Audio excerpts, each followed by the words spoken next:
so much more than entertainment. Every dream conquered is another dream gained. I land and I fly again like a jet plane. Headed straight in your direction. 'Cause I'm wiser, one step closer. I'm winning 'cause I work so hard. And the music keeps on playing, and the people them I say we are my show tonight. Oh, what a feeling! Don't stop dreaming. Keep on believing in the power of the feeling. Whatever you want, take a chance. Song in your heart, step in your dance. You got a spark, don't put it down. Shine your lights on. Need to estimate your duty? Perform a track and trace? Search for a declaration? Then download the Jamaica Customs mobile app today. The time by the Jamaica Customs Agency is 12 p.m.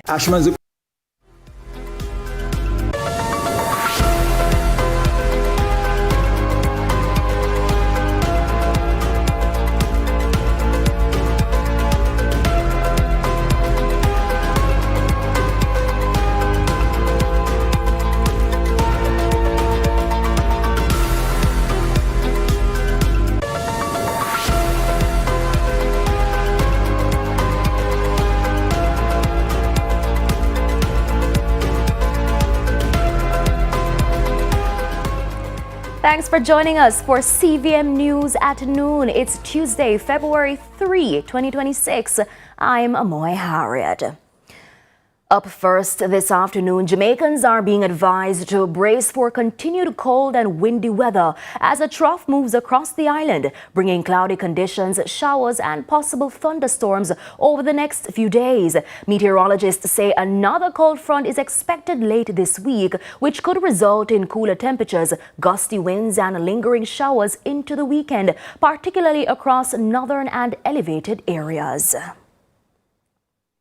In the meantime, JPS is reporting that strong winds associated with the cold front impacting the island have caused power outages in some parishes, including sections of Hanover, St. Anne, the corporate area, St. Catherine and Clarendon. The company says it's making every effort to facilitate swift restoration for the affected customers. JPS is urging members of the public to exercise caution, especially around broken wires, and to report outages or hazards using the JPS mobile app and its social media pages. And we'll hear more from the JPS in our live interview segment later on in the newscast. Now, the cold front has forced several businesses along Montego Bay's hip strip to temporarily close due to rough sea conditions. Owner and operator of Pier 1, Jason Russell, says business activity has been minimal, noting that the attraction has been closed for several days and is expected to remain shut for a few more. Russell adds that tours and other sea-based operations have also been suspended, resulting in tourists having to venture into downtown Montego Bay for activities.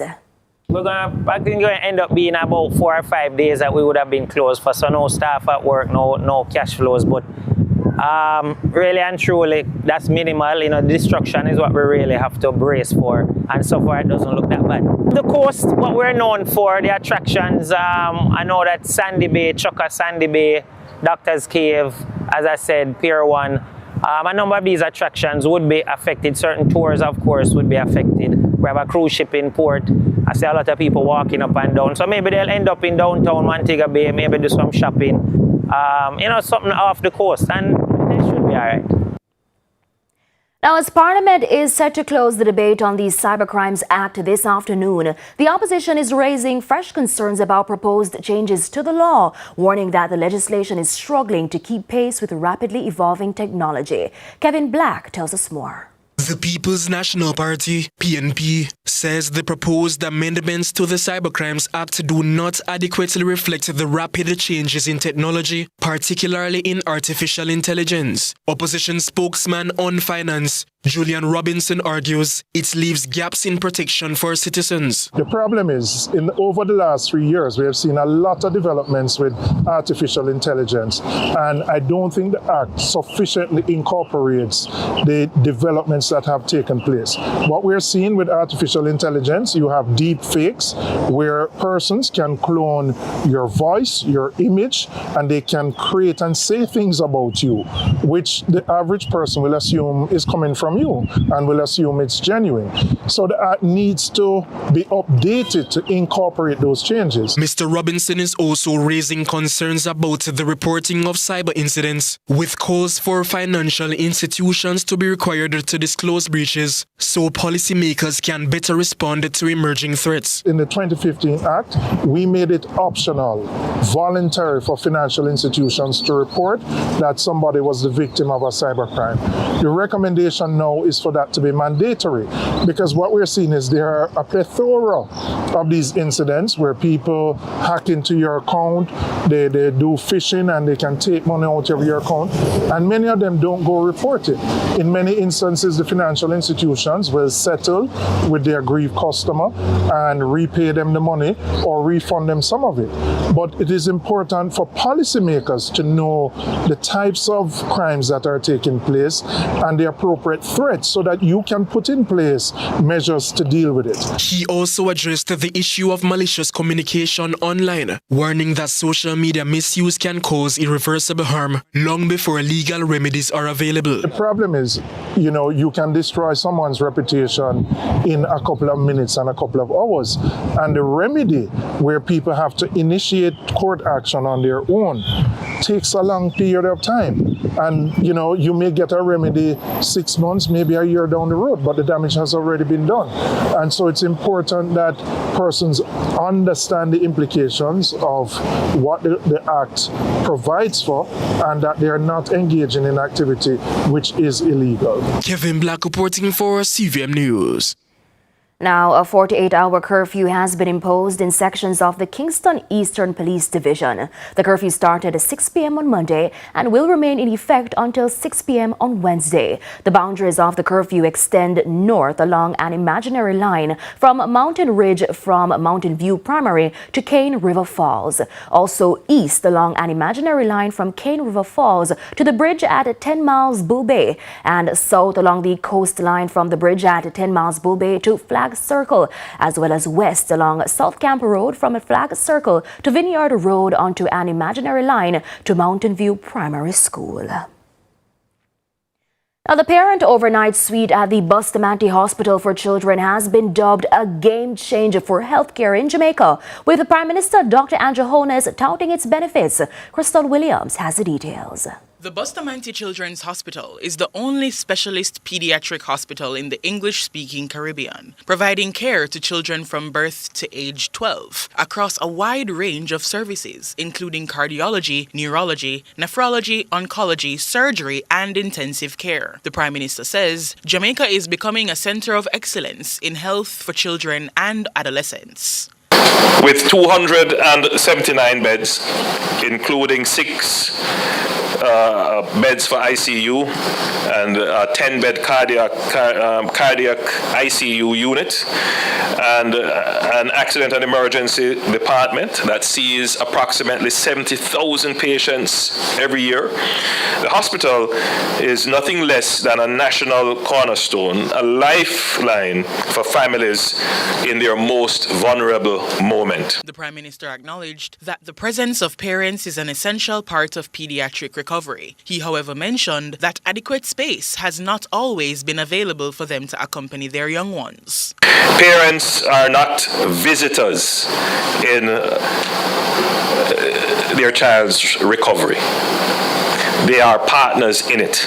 But for too long, our parent overnight suite did not reflect this reality. It could not accommodate the numbers. Prime Minister says the gap between the care of children and the support parents receive needs to be bridged. This is why the building was approved in 2018 and ground was broken in 2021. And so, As part of a broader partnership between the National Housing Trust, the National Health Fund, and the Southeast Regional Health Authority, we committed to constructing a modern parent overnight suite, one grounded in dignity, comfort, and care. Crystal Williams, CVM News. And it's time now for a break. Our live interview is next.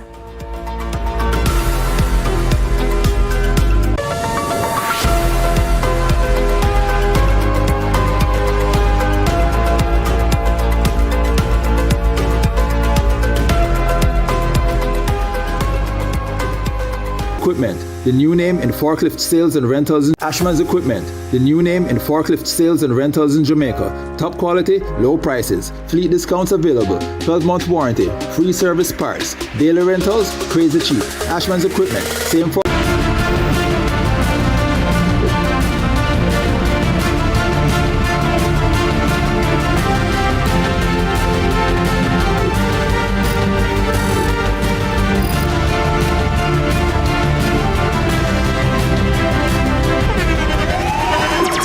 The internationally acclaimed On Stage with Winfred Williams. At a new time, Saturdays at 8 p.m. on CVMTV. So much more than entertainment. Let's delve deep into the issues. We'll take you beneath the surface. Greetings and salutations. My name is Orville Higgins, and it's another edition of Fan Central. Talking to the people at the heart of the top sporting stories. Hear from your favorite sportsmen and women and the administrators who work tirelessly to make it all happen. It's live sports talk. I've written an entire article. Yeah.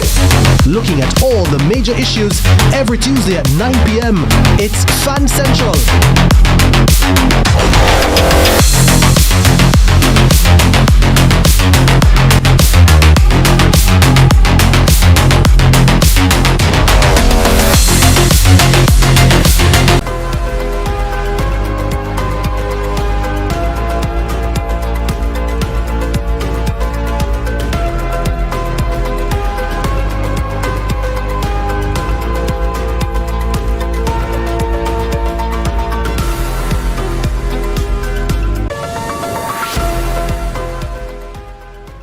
Welcome back to CVM News at noon. As we shared earlier in the newscast, residents of several parishes, including Kingston and St. Andrew, St. Catherine and Clarendon, are seeing power outages during the current cold front and associated strong winds. Joining us now to discuss this is Media and Public Relations Manager at the JPS, Audrey Williams. Good afternoon, Miss Williams. Thanks for joining us.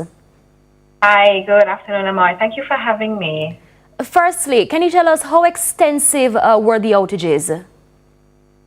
Okay, so following the gusts that we have been having, gale force winds up to 40 miles an hour, we've seen sections of some parishes, Hanover, St. Anne, Kingston and St. Andrew, as you mentioned, St. Catherine, Clarendon, predominantly those parishes have had some communities out, as winds cause trees to come in contact with the lines, some debris in contact with the lines as well. And we're also seeing where some lines have broken as a result of some of that debris that has come into contact with the power lines.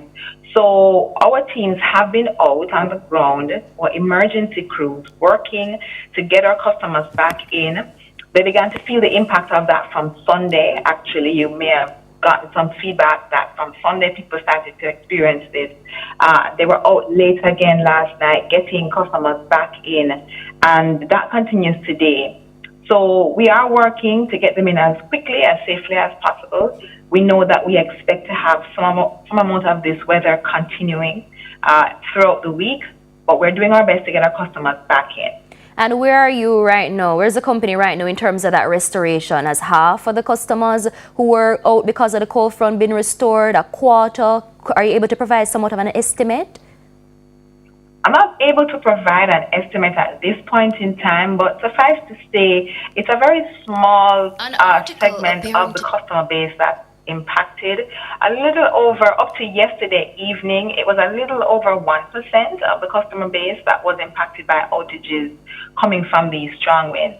and we have been working, so we should be a little better by now. However, I do want to add that even though some customers come in, sometimes you have customers restored and then another set are going out, or sometimes they come in and then something else impacts the system, and that same set of customers we just brought in go back out again. So it's kind of a fluid situation, but we do expect that there is some improvement since that little over 1% last night. Now, we've heard JPS in the past say that its grid was built to withstand up to a Category 3 hurricane, but what we saw yesterday or since week is what a lot of Jamaicans would call, a little bit of breeze blow.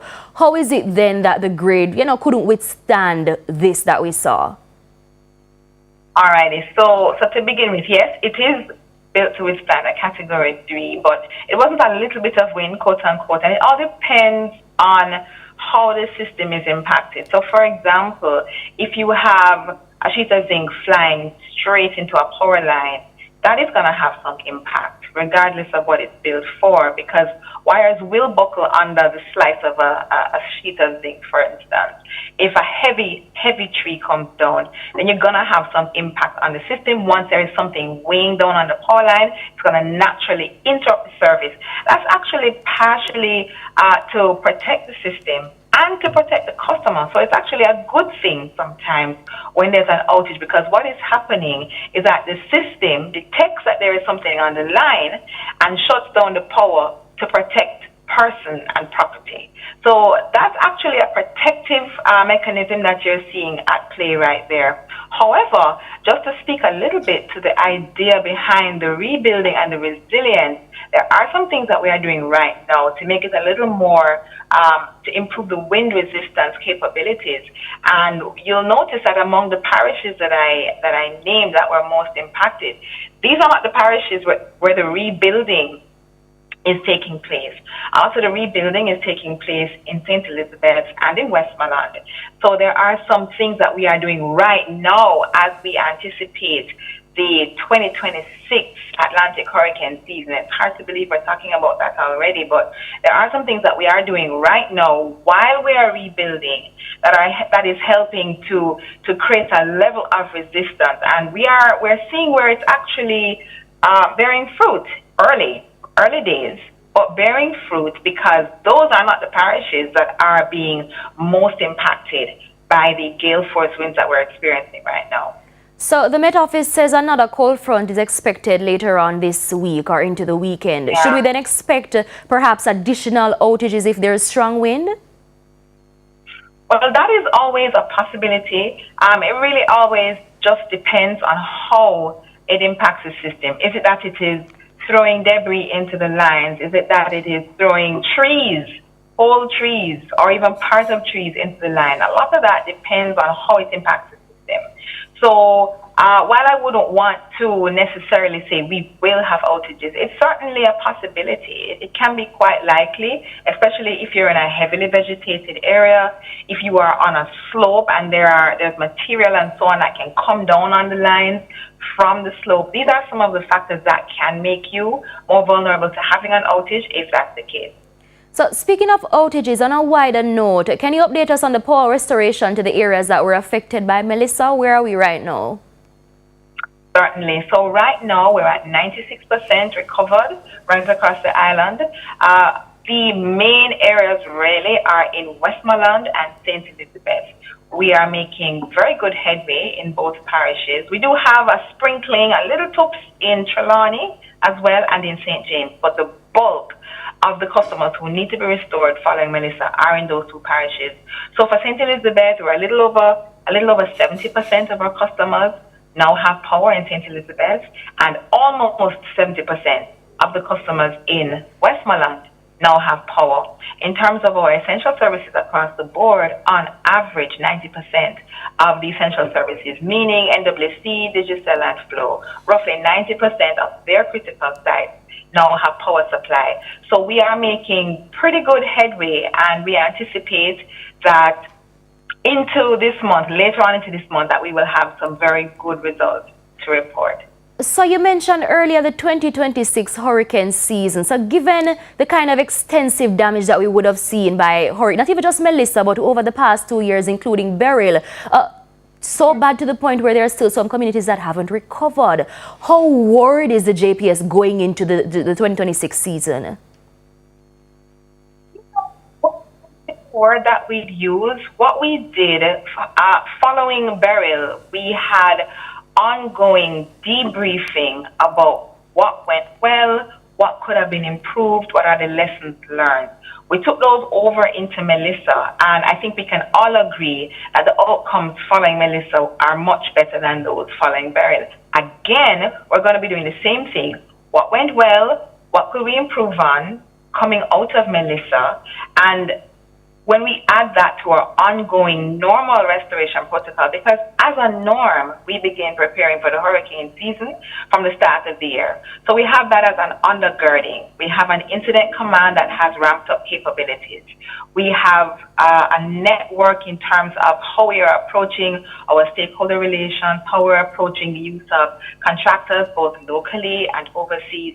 There are a lot of things that we have added to our arsenal, and right now, and we'll be able to speak a little bit more to this later on, but right now there are a number of new features that we are adding to what it is that we're doing on the ground as part of the rebuilding and improved resilience exercise. So as we look to the new season, June 1, 2026, and you know, it might sound far, but it's actually kind of near because January just went in a blur, and here we are in the first week of February. So literally around the